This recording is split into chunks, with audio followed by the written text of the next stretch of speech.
అనుదినమన్న శ్రోతలకు మన ప్రభువును రక్షకుడై ఉన్న యేసుక్రీస్తు యొక్క సరిసాటి లేని మహా గొప్ప పరిశుద్ధమైన నామమున దుశ్యుమములు నేడు 2025 సంవత్సరము డిసెంబర్ మాసం 29వ తారీఖు సోమవారం నాటి ధ్యానాంశము. పవిత్రపరచుకునుడి. కొరింథీయులకు రాసిన 2వ పత్రిక 7వ అధ్యాయం 1వ వచనముందు దేవుని భయముతో పరిశుద్ధతను సంపూర్తి చేసుకొనుచు శరీరమునకును ఆత్మకును కలిగిన సమస్త కల్మషము నుండి మనలను పవిత్రులుగా చేసుకొందుము.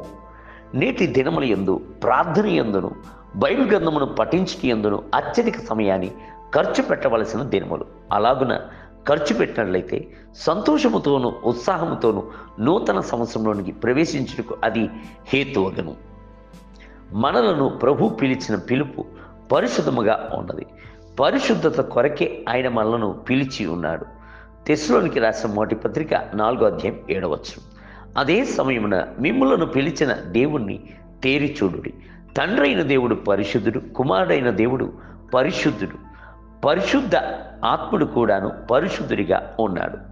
ఆయన పరిశుద్ధుడిగా ఉండుట మాత్రము కాదు, మిమ్ములను కూడాను పరిశుద్ధపరచుతున్న దేవుడు.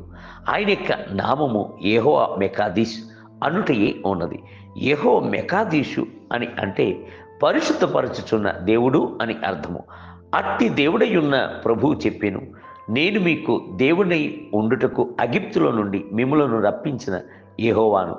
నేను పరిశుద్ధుడు గనుక మీరును పరిశుద్ధులై ఉండుడి. లేవికాండము 11వ అధ్యాయం 45వ వచనం. ఆ సంగతిని అపోస్తలుల పేతురు కూడాను సూచించుచు, మిమ్ములను పిలిచిన వారు పరిశుద్ధులై ఉన్న ప్రకారము మీరును సమస్త ప్రవర్తన యందు పరిశుద్ధులై ఉండుడి అని రాయిచున్నాడు. పేతురు రాసిన మొదటి పత్రిక 1వ అధ్యాయం 16వ వచనం.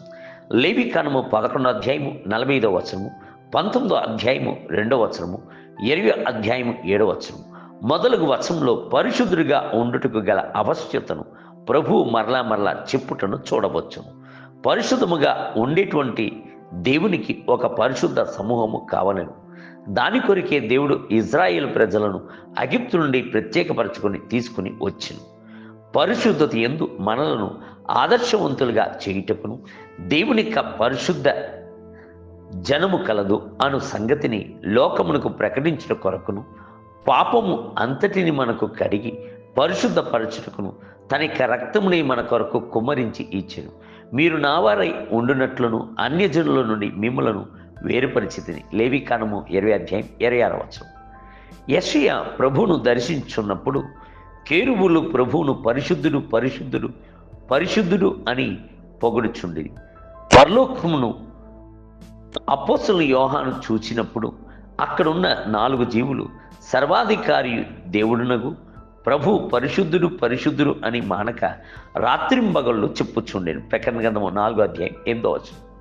మోషే ప్రభు యొక్క పరిశుద్ధతను అన్యదేవతల యొక్క పరిశుద్ధతను పోల్చి చూసిన తర్వాత వేల్పులలో నీ వంటి వాడెవ్వడు, పరిశుద్ధతను బట్టి నీవు మహనీయుడువు, స్తుతికీర్తనను బట్టి పూజ్యారుడువు, అద్భుతములు చేయవాడు నీ వంటి వాడెవ్వడు అని చెప్పి అడుగుచున్నాడు. నిర్గమకాండము 15వ అధ్యాయం 11వ వచనం. అట్టి పరిశుద్ధులను తలంచి ప్రభువును స్తుతించుదురుగాక. నేటి ధ్యానమునకి ఆయన పరిశుద్ధ స్థలంలో నిలవదగిన వాడెవడు? నిర్దోషమైన చేతులను శుద్ధమైన హృదయమును కలిగి ఉండి తన మనస్సును వ్యర్థమైన దాని యందు పెట్టకయు కపటముగా ప్రమాణము చేయకుండు వాడే. 24వ కీర్తన 3 మరియు 4 వచనం. నేటి వేద పట్టణము ఉదయము జకర్యా గ్రంథము 9, 10, 11 మరియు 12 అధ్యాయములు. సాయంత్రము ప్రకటన గ్రంథము 20వ అధ్యాయం. ప్రభు మిమ్ములను దీవించునుగాక. ఆమేన్.